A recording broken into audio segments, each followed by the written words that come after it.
वो सारी क्या चीज़ है जिससे जो वो प्रोडक्ट है वो ई-कॉमर्स प्लेटफ़ॉर्म पे टॉप पे विज़िबल हो? क्या ऐसा क्या कम से कम अमाउंट होगा जिससे कोई न्यू सेलर, कोई फ्रेशर ई-कॉमर्स की दुनिया में आके काम स्टार्ट कर सके? ई-कॉमर्स की दुनिया में कोई भी यंगस्टर या कोई भी न्यू सेलर पहला कदम कैसे रखे? चाहे वो अपना ऑफ़िस कैसे सेटअप करे, काम कैसे स्टार्ट करे? कि ऐसा कौन-कौन सा प्रोडक्ट है जो वो बेच सकते हैं या जो चीज़ वो सेल कर सकते हैं? ऐसा कौन-सा प्रोडक्ट है जो जिसका डिमांड भी बहुत ज़्यादा है, ये ई-कॉमर्स प्लेटफ़ॉर्म्स पे और जिसकी सप्लाई भी बहुत ईज़िली वो लोग मार्केट से अपने आस-पास वाले मार्केट से खरीद सकते हैं?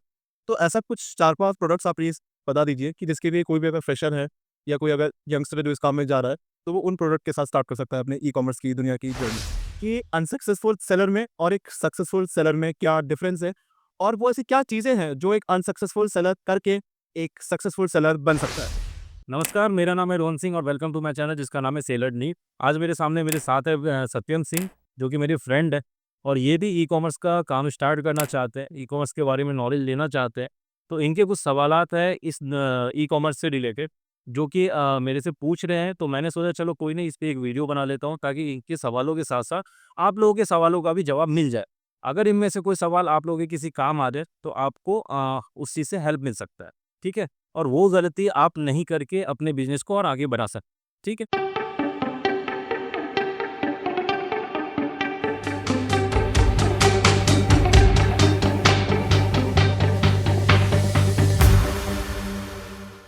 तो welcome to my channel Satyam. Thank you Rohan. ठीक है? बड़े दिन बाद दिखा कि मैं बताओ कौन-सा सवाल है जो तुम्हारे मन को खाए जा रहा है या जो भी क्वेश्चन वो बताओ, पूछो।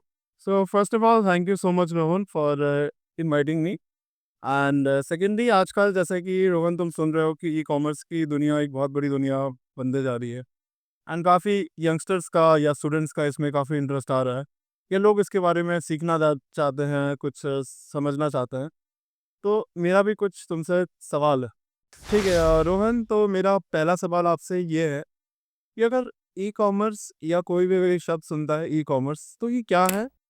और ये काम कैसे करती है? और इसमें क्या-क्या चीज़ होता है? मतलब मैं आपसे पूछना चाह रहा हूँ जिसने ये पहली बार ये शब्द सुना है, अगर अगर उसको आपको समझाना हो, तो आप ई-कॉमर्स की दुनिया के बारे में उसको क्या बताएँगी?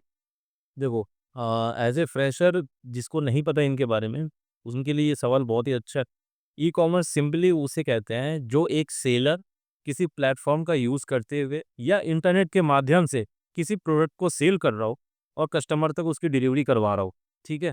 उसे ई-कॉमर्स का प्रोसेस कहेंगे, ठीक है? ये एक ऑनलाइन बिज़नेस में होता है। ऑफ़लाइन बिज़नेस जैसे आप किसी वेंडर से, किसी होलसेलर से मार्केट से सामान लाते हो और offline hand to hand customer को देते हो। सेम चीज़ है बट ये ऑनलाइन की दुनिया में मतलब ऑनलाइन में आप ऑनलाइन के थ्रू सेल कर ठीक है? सो रोहन, आपने हमें जो पहले सवाल का जवाब बहुत ही खूबसूरती के साथ दिया। जो मेरा दूसरा सवाल आपसे है कि ई-कॉमर्स की दुनिया में कोई भी यंगस्टर या कोई भी न्यू सेलर पहला कदम कैसे रखे? चाहे वो अपना ऑफ़िस कैसे सेटअप करे, काम कैसे स्टार्ट करे?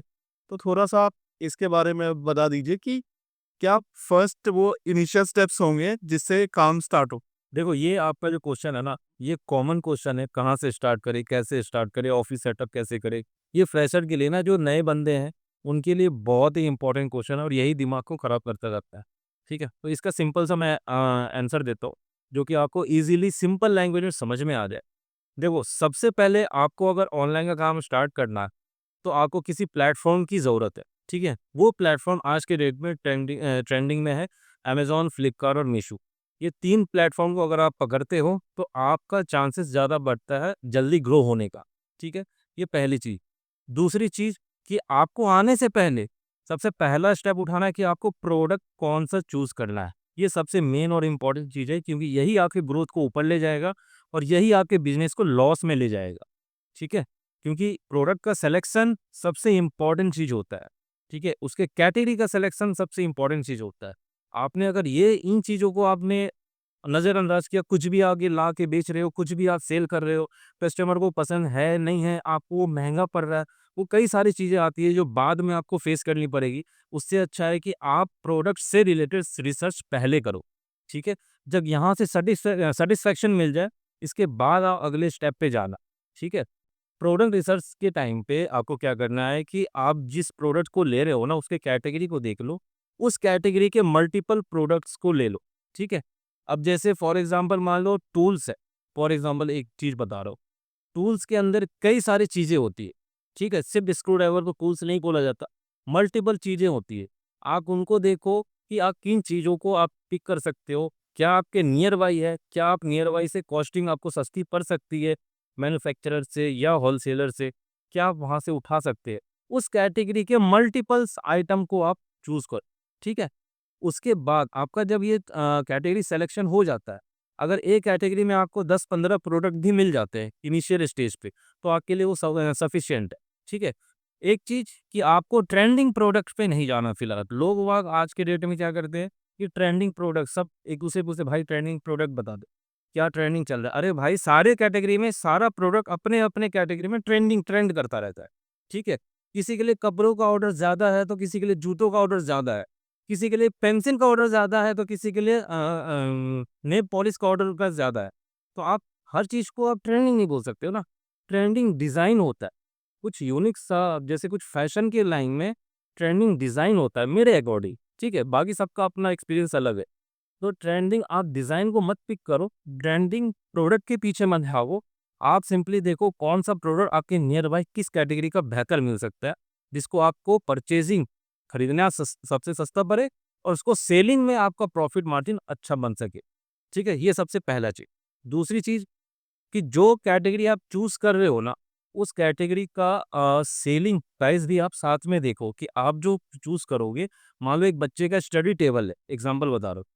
तो वो स्टडी टेबल मार्केट में किस एवरेज प्राइस में सेल हो रहा है, ठीक है? वो भी इम्पोर्टेंट मायने रखता है। ये नहीं कि आपने सस्ता उठाया और सेलिंग प्राइस भी आपको नहीं पता। आप किसी भी सेल में आप सेल कर रहे हो, पूरी दुनिया बेच रही है 300 से 500 के रेंज में और आप उसे सेल सेल करोगे 2000 के रेंज में, तो पॉसिबल नहीं है स्टार्टिंग फेज़ में, ठीक है? ये एक ब्रांड जब बन जाता है, तो उस टाइम पे पॉसिबिलिटी बनती है। स्टार्टिंग फेज़ में कभी पॉसिबल नहीं है। सॉरी रोहन, मैं आपको यहाँ बीच में ये रोक रहा हूँ, लेकिन आपकी बातें सुन के मुझे एक बहुत इंटरेस्टिंग से दिमाग में मेरे ख्याल आया कि जैसे स्टूडेंट है या कोई गरीब है या कोई भी एक न्यू सेलर है जो अपना काम स्टार्ट करना चाहता है, कोई भी एक फ्रेशर है, अब सबके पास तो बहुत बड़ा-बड़ा ह्यूज अमाउंट होता नहीं है।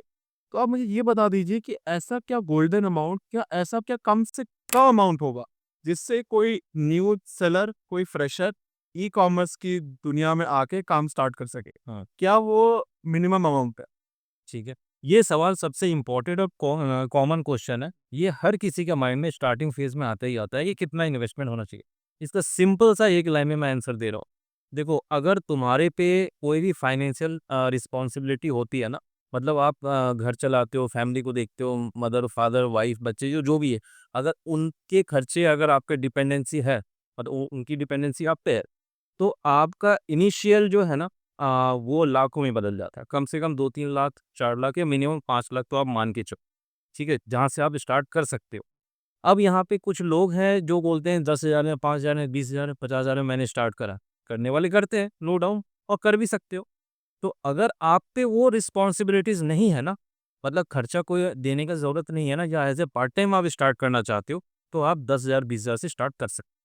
इसमें सिंपली आपको एक अकाउंट बनाना होता है और प्रोडक्ट को खरीदना होता है और प्रोडक्ट का जो कॉस्टिंग होता है ना स्टार्टिंग फेज में वही आपका मेन इन्वेस्टमेंट होता है। तो आप कम खरीदो और सेल करो, फिर उसे रिपीट करो, देन रिपीट, देन रिपीट।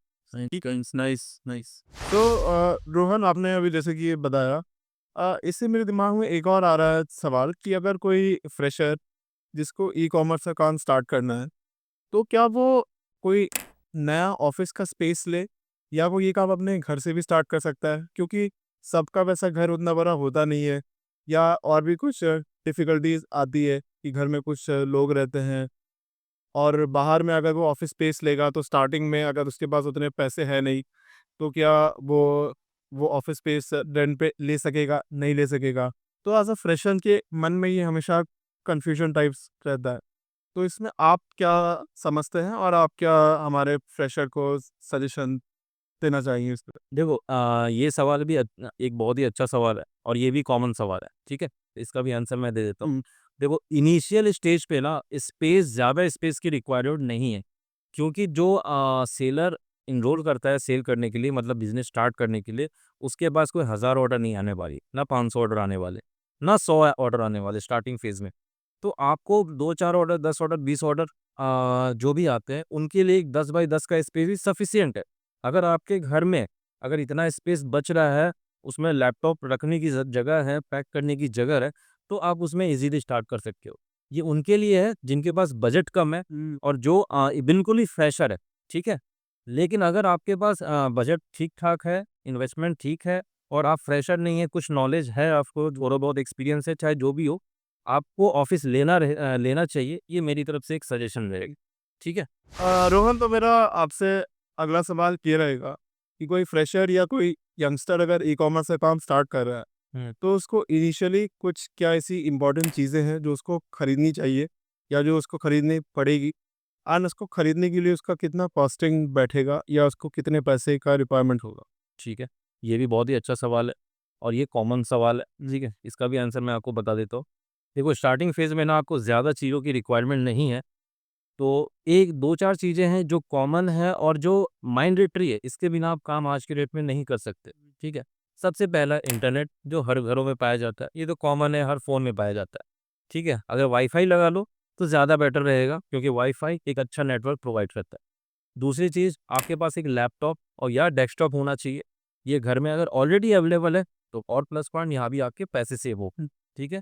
तीसरी जो चीज़ है ना वो प्रिंटर है। अगर तुम्हारे पास प्रिंटर पहले से है तो अच्छी बात है, लेकिन आज के डेट में ना प्रिंटर जो होता है वो थर्मल प्रिंटर काम में आता है। चाहे वो अमेज़न का लेबल निकालना हो या फ्लिपकार्ट का लेबल निकालना हो या मीशो का लेबल निकालना हो। अमेज़न और फ्लिपकार्ट में मैंडेटरी है थर्मल प्रिंटर ही। अगर वो ले लेते हो तो ज़्यादा बेनिफिट होगा, वरना पिकअप उठने से कई बार मना हो जाता है और कई बार नोटिस भी मेल के थ्रू आ जाता है, ठीक है?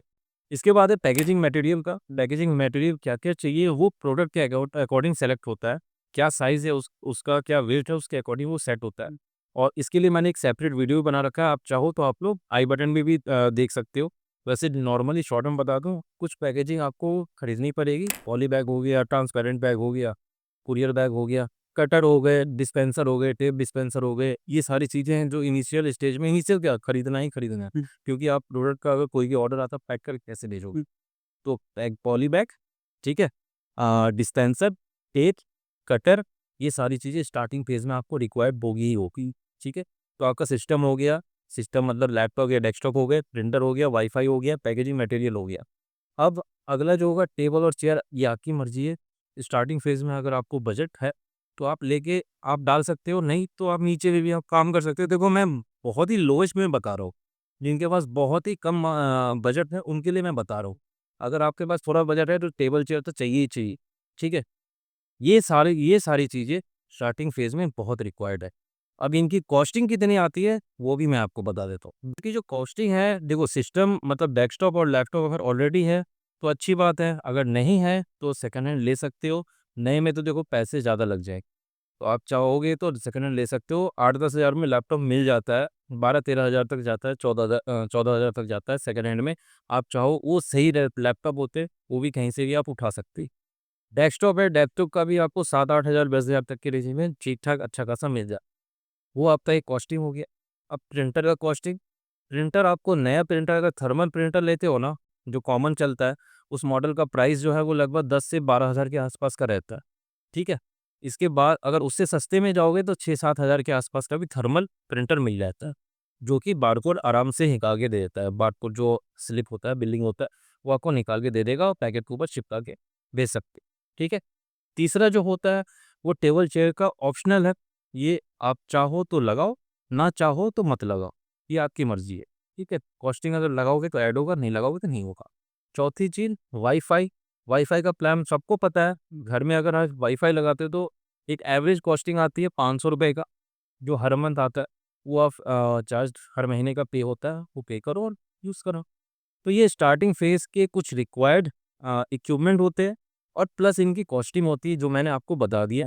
इनको आप टोटल कर लेना, आप भी टोटल कर लेना, जो होता है तो वो इनिशियल स्टेज का एक्सपेंस हो गया। ठीक है? बहुत बढ़िया रोहन, बहुत बढ़िया, थैंक यू। रोहन, काफ़ी फ्रेशर्स का और काफ़ी जो ई-कॉमर्स की दुनिया में नए लोग हैं, उनका एक और सवाल है कि ऐसा कौन-कौन सा प्रोडक्ट है जो वो बेच सकते हैं या जो चीज़ वो सेल कर सकते हैं? ऐसा कौन-सा प्रोडक्ट है जो जिसका डिमांड भी बहुत ज़्यादा है ये ई-कॉमर्स प्लेटफ़ॉर्म्स पे, और जिसकी सप्लाई भी बहुत ईज़िली वो लोग मार्केट से, अपने आस-पास सारे मार्केट से खरीद सकते हैं। तो ऐसा कुछ 4-5 प्रोडक्ट्स आप प्लीज़ बता दीजिए कि जिसके लिए कोई भी अगर फ्रेशर है या कोई अगर यंगस्टर है जो इस काम में जा रहा है, तो वो उन प्रोडक्ट के साथ स्टार्ट कर सकता है अपने ई-कॉमर्स की दुनिया की जर्नी। ये भी बहुत अच्छा सवाल है। इसका भी मैं आंसर आपको ईज़ी वे में बताने की कोशिश करता हूँ, ताकि आपको भी समझ में आ जाए और हमारे व्यूअर्स को भी समझ में आ जाए। देखो प्रोडक्ट जो है ना, वो सिंपल सा ऐसा सेलेक्ट होना चाहिए हुँ। जो अनब्रेकेबल हो, ठीक है? वो अनब्रेकेबल इसीलिए ताकि वो ट्रांसपोर्टेशन के ड्यूरेशन में ना वो टूट-फूट ना, टूटे ना, कस्टमर तक पहुँचने तक में टूटे ना, कस्टमर तक के वापस आने तक में टूटे ना। अगर कस्टमर रिटर्न भी करता है, टूटे ना।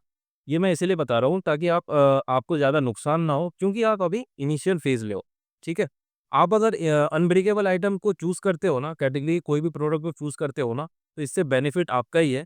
आपको रिटर्न उसमें कम होगा, आपको अगर रिटर्न होगा भी तो टूट-फूट के कारण जो होता है नुकसान सेलर को, वो नहीं होगा, क्योंकि आप अभी एक्सपर्ट नहीं हो, इस चीज़ को मत भूलना। तो मैं तो यही सजेस्ट करूँगा कि अनब्रेकेबल आइटम चूज़ करो, वो किसी भी कैटेगरी का हो सकता है। किसी भी कैटेगरी को आप फ़िल्टर कर लेना अमेज़न के थ्रू, फ्लिपकार्ट के थ्रू, सेल देख लेना एक बार, डॉट इन में जो आप लोग कस्टमर भी जो शॉपिंग करते हैं, वहाँ से भी आप सिलेक्शन कर सकते हो, फ़िल्टरेशन कर सकते हो, फ़िल्टर लगा सकते हो कि लास्ट मंथ उसका क्या सेल था कैटेगरी में, मतलब कौन से प्रोडक्ट में। उसके बाद वो प्रोडक्ट देखो कि आपके नियर बाय में अवेलेबल है या नहीं। अवेलेबिलिटी जो होती है वो आप इंडिया मार्ट से देख सकते हो, जिससे आपको एक आइडिया मिल जाएगा। ठीक है?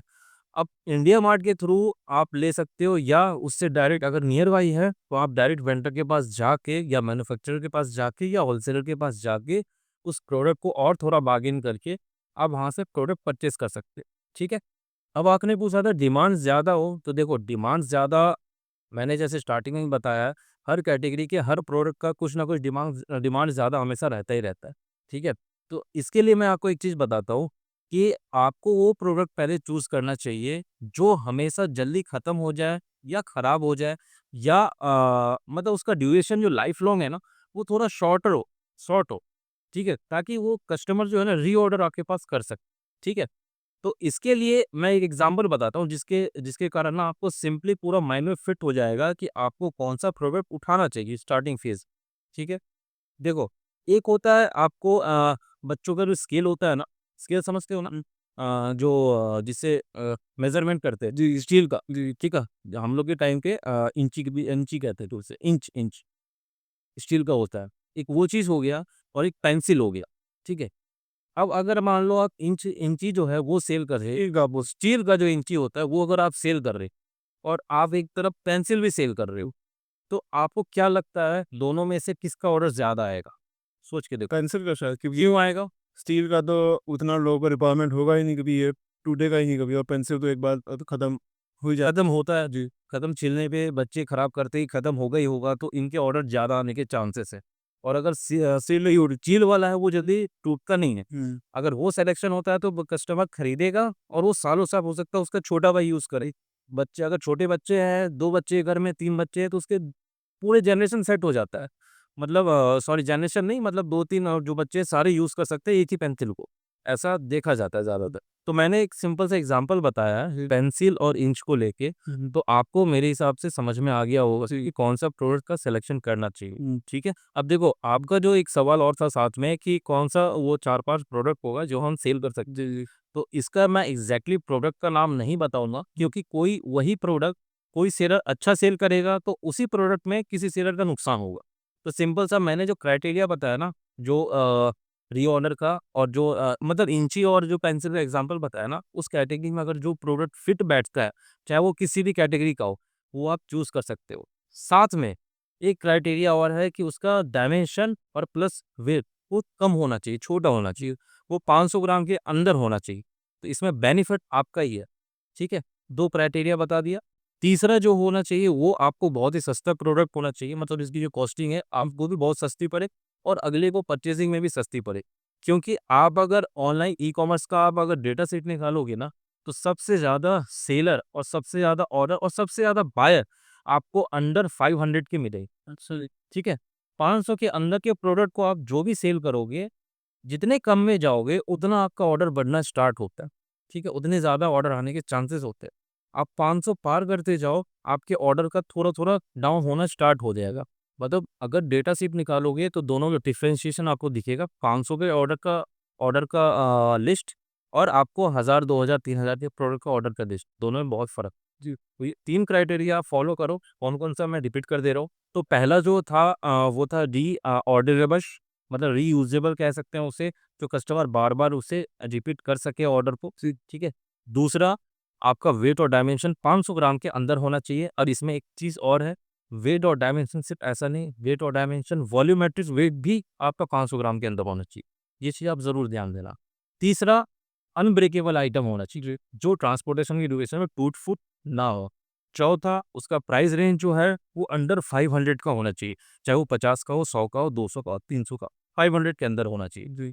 ये 4 चीज़ें आप ध्यान में रखना और आप भी ध्यान रखना इन सारे क्राइटेरिया वाले प्रोडक्ट का। जी, और इस क्राइटेरिया के अंदर आने वाले कोई भी प्रोडक्ट को आप सेलेक्ट कर सकते हो और सेल कर सकते हो। ठीक है? बिल्कुल, थैंक यू। तो रोहन, मेरा आपसे अगला सवाल ये होगा कि हमारे जो न्यू और फ्रेशर सेलर्स हैं, वो एक बहुत बड़े परेशानी फेस करते हैं कि उनका आइटम या उनका जो प्रोडक्ट है, वो हमारे ई-कॉमर्स प्लेटफ़ॉर्म पे ऊपर विज़िबल नहीं होता, या उनको हमेशा जो विज़िबिलिटी का प्रॉब्लम आता है कि उनकी काफ़ी ज़्यादा शिकायत रहती है कि जी हमारा प्रोडक्ट तो उस ई-कॉमर्स प्लेटफ़ॉर्म का पेज पे दिख ही नहीं रहा। वो सारे क्या चीज़ है जिससे जो वो प्रोडक्ट है वो ई-कॉमर्स प्लेटफ़ॉर्म पे टॉप पे विज़िबल हो? ठीक है, इसका भी मैं आंसर दे दे रहा हूँ आपको। देखो, सबसे पहली बात तो टॉप पे विज़िबल होने के लिए ना सारे सेलरों का कॉम्पिटिशन चलता है। हर सेलर, चाहे वो एक्सपर्ट हो, चाहे पुराना सेलर हो, चाहे नया सेलर हो, सभी चाहते हैं कि मेरा प्रोडक्ट टॉप पे आए, पहले पेज पे आए, पहले पोज़ीशन पे रैंक करे। और इसी का ये कॉम्पिटिशन है, ठीक है? लेकिन ये सारी चीज़ें ना इतनी आसान आसान नहीं है। आप अगर स्टार्टिंग फ़ेज़ में रहोगे तो आपका पॉसिबल ही नहीं है पहले ही दिन की फर्स्ट पेज पे आ जाए, ठीक है? उसके लिए बहुत सारी कंडीशंस होती है। पहले पेज पे आ जाता है, पहले पेज पे रैंकिंग पुश हो जाती है, लेकिन कई सारी कंडीशन है, कई सारी क्राइटेरिया है। उन सबको आपको फ़ॉलो करना पड़ेगा, उन सब सारे क्राइटेरिया को फुलफिलमेंट करना पड़ेगा, उसके बाद ही आप चांसेस बनता है कि आप पहले पेज पे रैंक करो, ठीक है? सबसे पहली चीज़ है कि चाहे अमेज़न हो, फ्लिपकार्ट हो, चाहे मीशो हो, इनके सारे रूल्स और रेगुलेशंस को आपको फ़ॉलो करना है। जी, बिल्कुल। सबसे ये कॉमन मैं बता रहा हूँ, ठीक है? और आपको स्ट्रिक्टली फ़ॉलो करना है। दूसरी चीज़ कि आपको कभी भी इन सारे अकाउंटों को हॉलिडे पे नहीं डालना है। अगर आपको कभी जाना है किसी जगह पे, कुछ फंक्शन हो गया, इमरजेंसी एक अलग चीज़ होती है, 1-2 दिन की हो गई या 10 दिन की हो गई, वो एक अलग टॉपिक है। इमरजेंसी हमेशा नहीं होता, हर महीने नहीं होता। लेकिन मेरा ये सजेशन रहेगा कि आपको कहीं भी जाना है तो हॉलिडे पे किसी के बिहाफ़ पे छोड़ के जाओ। किसी को हैंडओवर करके जाओ, चाहे वो आपका स्टाफ हो सकता है, चाहे फैमिली मेंबर हो सकते हैं, चाहे वो आप खुद हो सकते हो या कोई भी, कैसे भी करो, लेकिन हॉलिडे पे नहीं करना है। हॉलिडे मीन्स उसको बंद नहीं करना है, मतलब शट डाउन नहीं करना है। तीसरी चीज़ कि आपको कोई भी इन्वेंटरी को ज़ीरो नहीं करना है, मतलब आउट ऑफ स्टॉक कभी नहीं करना है। अगर आप आउट ऑफ स्टॉक करोगे, मान लो आपके पास 20 इन्वेंटरी है, 20 एसक्यूज़ है, ठीक है? या 10 एसक्यूज़ है, उसके 2-4 प्रोडक्ट में आपको प्रॉब्लम आ रहा है, चाहे वो एबीसी कोई भी प्रॉब्लम हो, उसके कारण आप बार-बार ज़ीरो कर रहे हो और बार-बार उसे लाइक कर रहे हो, चाहे स्टॉक के इश्यू के कारण, चाहे कुछ भी। वो आपका प्रोडक्ट कभी नहीं फर्स्ट रैंक पे पुश करेगी, ठीक है? तो आउट ऑफ स्टॉक कभी मत करना। एक बार आपने डाल दिया तो उसकी अवेलेबिलिटी पहले डिसाइड कर लो कि ये लॉन्ग टर्म तक अवेलेबिलिटी होगी कि नहीं होगी। और वो मेरा आउट ऑफ, ताकि मेरा आउट ऑफ स्टॉक कभी ना हो, ठीक है? अगला पॉइंट जो है, आपका ब्रीच नहीं लगना चाहिए। कभी भी अपने ऑर्डर को कभी भी ब्रीच मत लगाओ। ब्रीच मीन्स लेट डिस्पैच नहीं करना है। अगर आप लेट डिस्पैच करते हो तो आपका परफॉर्मेंस अकाउंट का डिस्टर्ब होता है, खराब होता है। आपका जिस डेट में ऑर्डर आया है, आपको जिस डेट को दिया गया है इस यहाँ तक में डिस्पैच करना है, आप उस डेट पे करो, ठीक है? तीसरी चीज़, फास्ट डिलीवरी। आपको अपने ऑर्डर को आप अपनी तरफ से जितने फास्ट हो सकते हो, उतने फास्ट में आप कोशिश करो डिस्पैच करने की। आपकी तरफ से स्कैन हो गया पैकेट, तो आपका टेंशन खत्म हो गया। आगे की ज़िम्मेदारी कुरियर वालों के है, चाहे वो कोई भी कुरियर हो सकता है, प्राइवेट कुरियर या फ्लिपकार्ट का या अमेज़न का, कोई भी। ये उनकी सिरदर्दी है कि कस्टमर तक वो कितने समय में पहुँचाए। लेकिन आपकी तरफ से पैकेट स्कैन हो जाना चाहिए, ठीक है? नेक्स्ट पॉइंट जो है, आपको अपनी तरफ से कोई भी ऑर्डर कैंसल नहीं करना है। जी। चाहे वो 1 पीस का ऑर्डर आए, चाहे 100 पीस का ऑर्डर आए, चाहे एक टाइम पे ही 1000 पीस का ऑर्डर आए, आपके पास अवेलेबल वो प्रोडक्ट नहीं है, तो एक इमरजेंसी पॉइंट अलग चीज़ होती है, मैं फिर से बता रहा हूँ, लेकिन आपको कोशिश ये करना है हमेशा कि आप वो उस प्रोडक्ट को हमेशा डिस्पैच करो, अपनी तरफ से कैंसिल कभी मत हो, ठीक है? अगला जो है वो आपको समय-समय पे जो है ना एडवर्टाइज़िंग, डील, प्रमोशन ये सारी चीज़ें लगानी पड़ेगी, तभी आपका विज़िबिलिटी टॉप पे आना शुरू होगा। अगर इन सारी चीज़ों को आप नहीं लगाते हो, स्किप करते हो, तो फिर समझ लो आपका विज़िबिलिटी आने में बहुत समय लगे, जी, ठीक है? तो ये सारी चीज़ें हैं, इन सारी चीज़ों को आपको ध्यान में रखना है, ये बेसिक और कॉमन चीज़ें हैं, तो इनको आपको कभी भी इग्नोर नहीं करना है, स्ट्रिक्टली फॉलो करना है। तो पॉसिबिलिटी बहुत ही जल्दी होगी कि आपका जो प्रोडक्ट प्रोडक्ट है, वो हमेशा टॉप पे आना स्टार्ट हो जाए या टॉप पे एक समय पे आ जाए। जी। एक चीज़ और मैं इसमें ऐड ऑन करना चाहूँगा, वो होगा प्राइसिंग।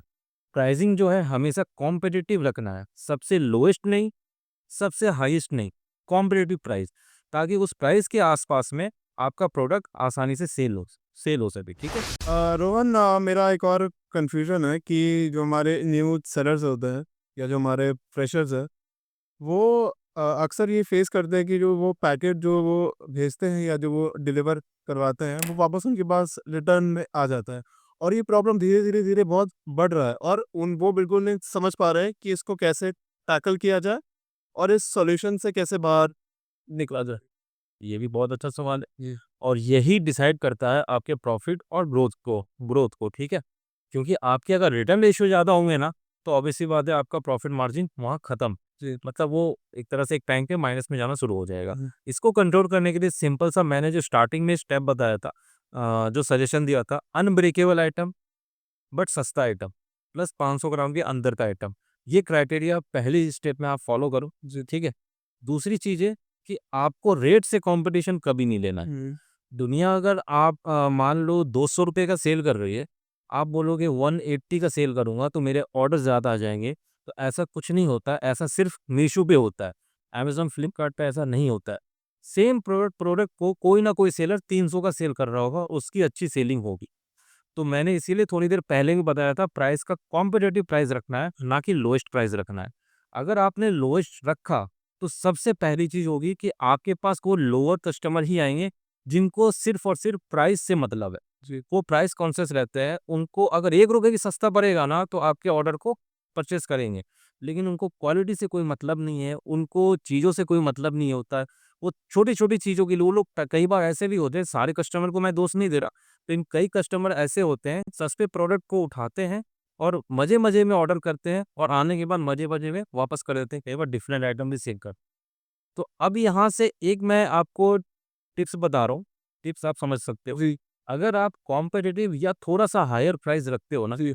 तो उससे क्या होगा सबसे बड़ा फ़िल्टर लग जाएगा ये लोएस्ट कॉन्शियस वाले बायर पे, ठीक है? वो परचेज़ करना बंद कर देंगे। उनको लगेगा ये प्राइस तो थोड़ा हाई है, मैं सस्ते वाले प्रोडक्ट पे जाऊँगा। ठीक, और जैसे ही ये स्टॉप लगा तो उनका जो रिटर्न का माइंडसेट होता है ना, वो रिटर्न वहाँ पे कंट्रोल हो जाएगा। आप एक बार ये स्टेप को ना फ़ॉलो करके देखना, ठीक है? मैं गारंटी के साथ बता रहा हूँ, आपका 2-3% का जो रिटर्न रेशियो है ना, वो पक्का कंट्रोल होगा। सिर्फ ये स्टेप को फॉलो करने से, ठीक है? और ये स्पेशली मीशो पे एप्लीकेबल, ठीक है? क्योंकि मीशो पे सिर्फ प्राइस ही चलता है उसपे। आप जितने सस्ते प्राइस रखोगे, ऑर्डर उतना ज़्यादा आएगा। आप ज़्यादा प्राइस रखोगे, ऑर्डर उतना कम आएगा। तो इसीलिए वहाँ पे ऑर्डर आने के चक्कर में ना प्राइस को डाउन मत करना जी, ठीक है? जो मैंने फिर बताया तरीका उसको फॉलो करो, आपका रिटर्न कंट्रोल रहेगा। और इसी तरीके से आप धीरे-धीरे जब रिटर्न कंट्रोल होगा तो ऑब्वियस सी बात है ग्रोथ भी धीरे-धीरे होना शुरू तो रोहन, मेरा आपसे जो आखिरी सवाल ये रहेगा कि आप थोड़ा-सा हमें टिप्स दीजिए और ये बताइए कि अनसक्सेसफुल सेलर में और एक सक्सेसफुल सेलर में क्या डिफरेंस है? और वो ऐसी क्या चीज़ें हैं जो एक अनसक्सेसफुल सेलर करके एक सक्सेसफुल सेलर बन सकता है? ठीक है। देखो सक्सेसफुल सेलर और अनसक्सेसफुल सेलर के बीच का सबसे बड़ा डिफरेंस होता है डिसिप्लिन का।